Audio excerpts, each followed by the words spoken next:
माजिद भरसा नौजवान नारी घरू अणबड़ता ज़हरीली दवा पी ज़िंदगी जो अंत आंदो आहे।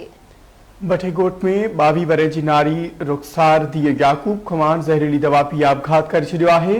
वारसन पारां नारी खे तालुके इस्पताल माजन मुंतकिल कयो वियो आहे, जिते डॉक्टरनि पारां नारी जे फोत थियण जी तस्दीक कई वई आहे। पुलिस जो चवणु आहे त नारी जे वारसनि खां मामले जी जांच शुरू कई वई आहे। हिकु ॿियो नाज़रीन अहम ख़बर आहे, अवां शेयर कंदालू माजद खां माजन भरसा नौजवान नारी घरू अणबणता ज़हरीली दवा पी ज़िंदगी जो अंत आणे छॾियो आहे। तफ़सील बात कंदासीं। धरती टीवी जे रिपोर्टर वज़ीर अली नोहानी असां सां लाइन ते मौजूद आहे। जी वज़ीर, आगाह कजो, छा तफ़सील आहे? जी बिल्कुल, मांजन जे भुटे ॻोठ में 22 वरनि जी रुखसार धी याकूब खुमान ज़हरीली दवा पी ज़िंदगी जो अंत आणे छॾियो आहे। वारसनि पारां नारीअ खे तालका इस्पताल मांजन मुंतकिल कयो, जिथे डॉक्टरनि पारां नौजवान नारीअ जे फौत थियण जी तस्दीक कई आहे। ॿिए पासे नौजवान नारीअ जे वारसनि खां पुलिस नारी जी ख़ुदकुशीअ जी जांच करे रही आहे।